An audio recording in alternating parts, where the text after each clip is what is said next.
그래서 어제 추가 매수하신 거예요? 네, 저는 어제 새벽에 추가 매수했습니다. 지금 딱 분할 매수 구간이다. 저는 오히려 지금 주가가 하락하는 거는 기회라고 생각을 해요.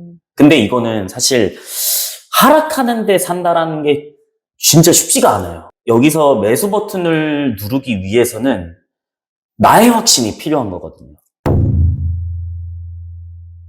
내가 확신을 가지려면은 이 종목이 진짜 괜찮은지 안 괜찮은지, 그냥 앞으로는 발전 가능성이 있고 주가만 떨어지는 것인지, 이런 것들을 좀 확인을 해야 되는데, 우리가 2008년 금융위기나 코로나 사태 때나 과거를 좀 돌이켜보면은 그 당시에도 공포심리가 굉장히 많이 깔렸잖아요. 그때 공포심리에서 샀던 분들이 지금은 어떻게 됐을까요? 수익권이죠. 엄청난 수익권이잖아요. 근데 저는 기업의 본질이 바뀌지 않는다라고 하면은 저는 주가가 내려가는 거는 기회라고 생각을 해요. 네. 개인적으로. 지금 밸류는 미래 성장성을 봤을 때 괜찮다라고 생각을 해요. 근데 이번에 걱정하시는 분들이 굉장히 많을 거예요. 네. 첫 번째, 1분기 인도량. 인도량, 이게 지금 전년 동기 대비 8.5% 급감한 거잖아요. 네. 왜 이렇게 뚝 떨어진 거예요? 테슬라는 인도량을 발표할 때 두 가지로 나뉩니다. 생산량하고 인도량. 네. 근데 생산은 43만 대를 했어요. 근데 인도가 38만 대를 했습니다. 1분기에. 네. 그러면서 생산은 많이 했는데 인도가 안 됐다. 그럼 네. 니네 수요가 문제 있는 거 아니냐라고 물어보실 수 있겠죠. 그럴 수 있죠. 네. 저는 이것에 대해서 세 가지로 좀 반박을 하려고 합니다. 네. 오늘 시간에서. 자, 첫 번째. 테슬라를 잘 아시는 분들은 아시겠지만은 모델 3가 리프레시가 됐습니다. 그러니까 페이스리프트? 모델 체인지가 된 겁니다. 페이스리프트가 된 건데, 이게 프로젝트명이 하이랜드입니다. 네. 하이랜드로 바뀌면서 공장은 어떤 식으로 돌아가냐면, 모델이 좀 바뀐다라고 하면은, 부품이 바뀌거나 모델이 바뀌거나 체인지가 된다라고 하면은, 우리 준비 시작했을 때 과거에 100대 만들었던 게 4월 4일 날 다시 100대를 만들자라고 해서 바로 되는 게 아닙니다. 어느 정도 양산에 대한 적응 시간이 필요한 거죠. 네. 그래서 지금 루시드, 리비안, 이런 업체들도 양산이 처음에는 빨리빨리 올라오지 못하는 게 그런 시행착오를 다 겪어야 되는 거거든요. 근데 첫 번째는 리프레시가 되면서 이제 양산에 대한 부분들이 조금은 차질이 생겼다. 그러면은 미국에서 1월 달에 하이랜드가 출시가 됐습니다. 그럼 1분기잖아요. 이제 생산을 시작하는 단계인 거죠. 바뀐 단계인 거죠. 그래서 저는 프리몬트 공장은 풀캐파입니다. 지금 55만 대 정도 생산 캐파 갖고 있는데 여기는 풀캐파예요. 근데 이제 적응되는 시간을 좀 빌어야 되는 거고, 양산이 정상적으로 시간이 지날수록 정상화될 것이다. 그 다음에 두 번째는 뭐냐면 홍해 물류 대란. 제가 이거는 자료를 가져왔는데 그 화면을 보시면은 지금 테슬라 전체적으로 지구에 있는 바다에서 배로 나르잖아요. 차는 배로 나르고 있는데 테슬라를 수출하는 배가 총 7대가 있습니다. 네. 어제자 기준으로 7대가 있는데, 이 선박들이 인도가 배에서 차를 내리고 인도까지 해야지만 카운트가 집계가 됩니다. 인도량으로. 네, 인도량으로 집계가 됩니다.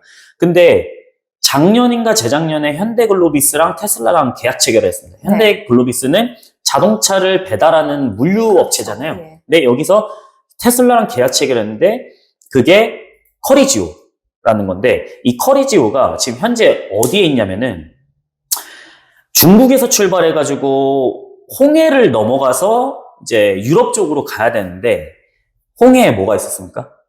공격이 그렇죠, 있었죠. 이번에. 홍해에 공격이 있다 보니까, 자, 그러면 어떻게 되냐? 아프리카 남단을 넘어서 희망봉을 넘어서 가야 됩니다. 훨씬 멀어지네요. 훨씬 멀어집니다. 네. 그러면은 지금 실제로 현대글로비스 커리지오가 상하이에서 출발해가지고 영국으로 가는 배거든요. 이건 GPS에 다 나옵니다. 네. 근데 이게 한 대당 테슬라 차량이 보통 차량이 몇 대 들어가면 6,000대 정도 들어갑니다. 이 선박 한 대에. 선박 한 대. 그러면은 제가 단순 계산했을 때 7대가 지금 바다에 떠 있다고 그랬죠. 네. 그러면 지금 6,000대 선박이 된다라고 하면은 배마다 다 다르겠지만은 6, 7에 40이면 42,000대이지 않습니까? 그러면 그 인도량 차이가 어느 정도 맞다라는 거죠.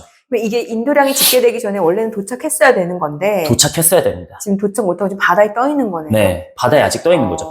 그래서 아직까지 그 아프리카 희망봉을 넘어가지고 이제 나이지리아 쪽을 좀 지나가고 있다. 그래서 저는 일단 인도량은 어차피 이게 정상적으로 돌아올 겁니다. 그리고 생산도 프리몬트나 기가상하이에서 모델3 하이랜드를 만들고 있는데 모델3 하이랜드가 중국 내수에서 팔리는 게 있고 유럽 쪽으로 수출하는 게 있습니다. 그래서 이걸 나눠서 판매를 합니다.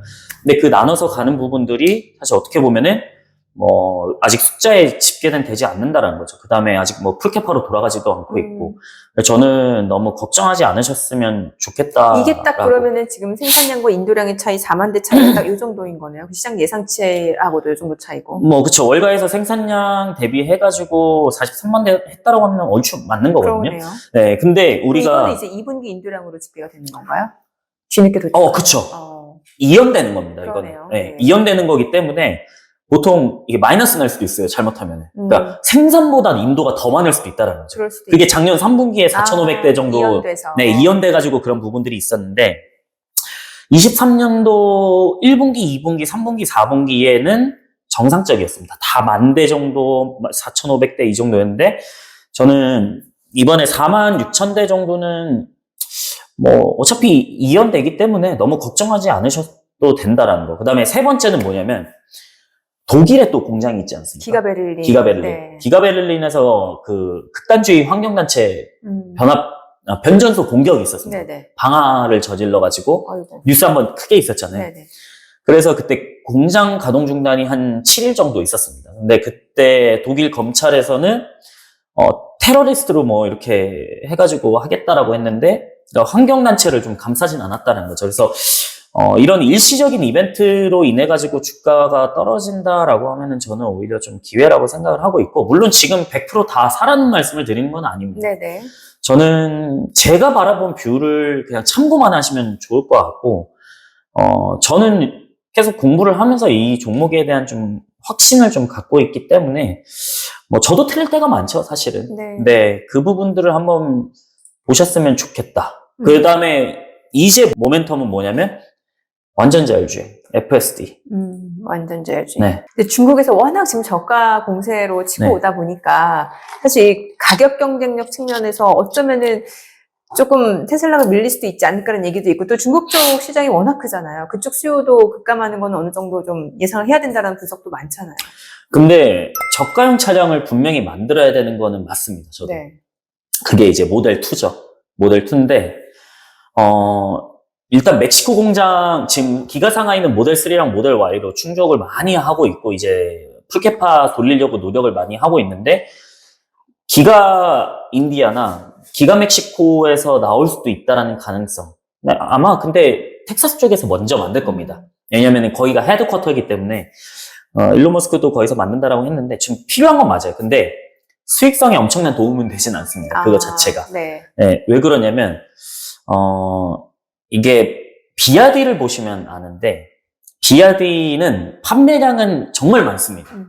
저도 그거는 인정하는 부분이긴 한데 수익성을 보면은 영업이익률이 거의 3%대, 2%대. 저가 차량이라서 그런가요? 저가 차량이고 사실 비아디는 두 개로 또 나뉘어요. 순수 전기차, BEV라고 불리고 그다음에 PHEV, 하이브리드라고 불리는 게 있죠. 근데 대부분 수익성이 나오는 데는 이제 하이브리드예요. 그러니까 BEV로 순수 영업이익이 나오긴 좀 힘들다. 왜냐면 저가 차량이 워낙 많기 때문에. 그래서 판매량만 보시면 안 되고 이게 수익성을 좀 보셔야 되는데 아이폰 왜 쓰세요? 편하던데. 편하죠. 근데 저는 아이폰을 쓰는 이유가 생태계 때문이라고 생각을 하거든요. 네. 저는 아이폰 쓰면서 느껴진 거는 약간 유저 인터페이스가 좀 더 탁월하다는 생각이 들었었어요, 사실은. 네. 근데 저는 차는 하드웨어 기반이지만 이제는 자율주행으로 가면서 소프트웨어 기반으로 좋아요. 가야 된다라고 생각을 하거든요. 근데 지금 보면은 중국의 자율주행 꽤 성과 있는데 많습니다. 근데 이게 핸드오프하고 완전 갈 수 있느냐는 아직 없다라고 생각을 하거든요. 근데 이번에 FSD V12.3을 이제 베타 버전을 딱지 떼고 이제 나왔습니다. 이게 감독 버전인데 네. 북미에는 출시가 됐습니다. 그래서 일부 유튜버들 사이에서 이제 영상을 제가 지금 다 체크를 하고 있는데 거의 1시간 거리를 한 번도 손에 대지 않고 삽니다. 1시간 동안요? 네. 근데 그게 뭐 비보 좌회전이든 네. 공사 구간이든 네네. 뭐든 아예 손을 뗍니다. 그럼 이거는 자율주행 어느 정도 단계인 거예요? 지금 보통 시중에 나온 내연기관차들 자율주행 단계가 한 2단계. 근데 레벨로 따진다라는 건 저는 조금, 의미가 없나요? 네. 저는 개인적으로는 그렇게 생각하는 게, 레벨 3다, 레벨 4다, 레벨 5다, 뭐 이런 얘기가 있는데, 사실 네바다 쪽이 자율주행을 굉장히 적극적으로 수용을 하거든요. 그래서 이제 벤츠나 아니면 현대 쪽에서 테스트를 하고 있는데, 이거 레벨 3다, 레벨 4다, 뭐 이런 얘기를 하는데, 제약이 있습니다. 비 오는 데는 주행하지 말 것, 네. 터널에서 주행하지 말 것, 직사광선 받으면 안 될 것, 시속 60km인가 40km로 주행할 것. 근데 이게 레벨 3면 누가 쓰겠냐라는 거죠. 네. 근데 이번 테슬라 FSD 12.3 같은 경우에는 비가 오든, 뭐 안개는 조금 있더라고요. 안개는 사실 너무 조심해야 되는 부분들이 있고, 비가 오든 공사장이든 비보고 좌회전이든 거의 사람같이 운전을 합니다. 그래요. 이거는 사실 직접 보시거나 공부를 하셔야지 좀 아는 부분들이기 때문에 저는 앞으로 FSD로 인해서 테슬라의 모멘텀이 좀 증가를 할 것이다라는 거고, 근데 여기서 해자가 있냐 없냐 하잖아요. 네네. 저는 해자가 있다라고 좀 판단을 하거든요. 실제로 FSD 베타 누적 주행 거리를 보면은 얼마 전에 엊그저께 이제 9억 마일을 돌파를 했어요. 아, 그만큼 이제 많이 쌓였네요. 네. 9억 마일을 돌파를 했는데, 우리 흔히 아는 미국의 자율주행 회사들 뭐 있죠? 웨이모, 그다음에 뭐 죽스, 이거 네. 아마존에서 나온 거죠. 그다음에 뭐 여러 가지 많잖아요. 근데 이 전체 회사가 캘리포니아에서 도로교통부에서 전체 데이터가 2022년 12월부터 2023년 11월 총 거의 1년 되는 기간 동안에 900만 마일을 주행을 했습니다. 네네. 근데 여기 회사들이 38개거든요. 네. 여기서 웨이모가 한 480만 마일 정도 주행을 했고요. GM 크루즈가 260만 마일, 아마존 죽스 같은 경우에 70만 마일. 근데 2022년 12월부터 2023년 11월 같은 기간 동안에 테슬라 FSD 데이터는 5억 5천 마일 주행을 했습니다. 그러면은 인공지능이 이걸 도조 트레이닝을 해야 되는 거거든요. 분명히. 도조 트레이닝을 해서 네가 이걸 학습을 해. 이제 엔드 투 엔드 방식이기 때문에. 저는 그러면은 경쟁자는 없다. 데이터가 너무나 부족해가지고. 데이터 차이가 좀 나긴 하네요. 많이. 네. 제가 타고 있는 차량도 지금 다 데이터로 들어가는 겁니다. 지금 테슬라, 그렇죠. 네. 테슬라 오너. 네. 그래서 저는 자율주행. FSD를 한번 꼭 보셨으면 좋겠다. 아니, 그러면 이제 테슬라 주가 좀 여쭤볼게요. 네. 지금 테슬라 주가 갭이 상당한 거 알죠? 네. 지금 뭐 사실 이제 테슬라에 대해서 이제 긍정적인 뷰고 미국 쪽에서도 그렇게 시각이 나뉘잖아요. 테슬라 주가가 14달러 얘기도 있고 네. 파산할 거다라는 얘기도 있고 네. 반면에 뭐 캐시우드는 2,000달러 얘기를 했어요. 네. 이거 어떻게 봐야 되는 거예요? 투자자 입장에서. 이게 연습부터 프리 캐시 플로우를 봐야 되는데 네. 잉여 현금 흐름이잖아요. 잉여 현금 흐름 잘 내고 있거든요. 그러니까 파산 가능성이 있는 회사는 오히려 저는 루시드 리비안이라고 생각을 합니다. 아니 근데 왜 니콜라. 그러면은 그런 분석을 내놓은 분석가 애널리스트는 왜 그런 분석을 내놨을까요? 뭐 각자 견해 차이겠죠, 사실 이거는. 그 사람의 분석이 뭐 때문에 바라보느냐의 차이인데 저는 개인적으로 파산 가능성은 거의 지금 차 잘 팔고 있고요. 지금 그래도 이익률은 가격 인하 때문에 줄어들었다고 하지만은, 이건 FSD 라이센싱 이슈가 좀 있다라고 하면은, 다른 완성차 업체, 레거시 오토메이커들도 FSD 라이센싱 해가지고 쓸 수밖에 없다라고 생각하거든요. 그러니까, 차는 좀 다르죠. 이제 애플은 자기만의 생태계가 있는 건데, 그러니까 어떻게 보면 안드로이드인 거예요. 안드로이드 생태계를 화웨이든 아니면 뭐 삼성이든 뭐 이런 얼마든지 갈아탈 수 있는. 네, 얼마든지 그러면은 또 이런 얘기를 하실 거예요. 그럼 테슬라 차량의 판매가 줄어드는 게 아니냐. 더군다나 독일 내연기관차들이 사실 지금 그런 기술이 없어서 못하는 게 아니라 조금 그 독일 브랜드 자체는 뭔가 좀 안정적인 단계에 가기 전까지 출시하지 않는 게 일반적이잖아요. 반면에 좀 테슬라는 뭔가 혁신적인 기업이라는 이미지가 있어서. 안정적인 것보다 저는 돈을 먼저 따라간다라고 하는데 지금 레거시 오토메이커들이 전기차에 그렇게 적극적이지가 않아요. 그래요. 왜 그러냐면 포드만 보더라도 전기차 순손실이 90%가 넘어갑니다. 그러니까 영업해가지고 한 대당 팔 때마다 거의 뭐 몇 천만 원씩 손해를 보고 있기 때문에 굳이 내연기관 잘 팔고 있는데 왜 이걸 해야 돼? 라는 거죠. GM 메리바라 CEO도 그랬죠. 2025년이면 테슬라 판매량 넘어서겠다. 그게 2년 전인가 얘기를 했었는데 이미 뭐 실현 가능성은 거의 없죠. 2025년 당장 내년인데. 저는 내연기관차에 돈이 되기 때문에 그쪽에 집중하는 거고 저는 전기차는 한번 타보시면 아시겠지만 유지비 거의 안 들어갑니다. 소모품만 들어가요. 충전은 그리고 한 번 충전으로 주행 가는 거리가 그렇게 길지가 않잖아요. 그렇게 생각을 하시는 분들도 있고 겨울철 무서워하시는 분들도 있는데 배터리 방전. 네, 실제로 근데 저는 써봤는데 그렇게 많이 불편함을 못 느꼈거든요. 근데 여기서 나뉠 겁니다. 100% 전기차를 사야 되는 거냐? 저는 아니라고 생각해요. 장거리를 많이 뛰시는 분들이라고 하면은 그렇죠. 예를 들어 출장이 많으신 분들 같은 경우는 전기차를 사면 안 되죠. 배터리 용량이 좀 네. 좋아질 때까지 기다려야겠죠. 네. 아무래도 충전 시간이 아직 실리콘 응급제가 많이 탑재가 되지 않다 보니까 충전 속도가 그래도 슈퍼차저로 쏜다라고 하더라도 거의 20분 정도는 걸리니까 뭐 80% 충전하는데 네. 0% 거의 0%에서 80% 가는데 20분 정도 걸리니까 아직까지는 그것에 대한 불편함은 있습니다. 네. 근데 100명 중에 매일 장거리를 뛰는 사람이 많냐? 그냥 이렇게 서울 시내에서만 돌아다니는 사람이 많냐라고 봤을 때는 네. 전 시장 규모가 서울 내에서 뭐 출퇴근이나 왔다 갔다 하는 정도?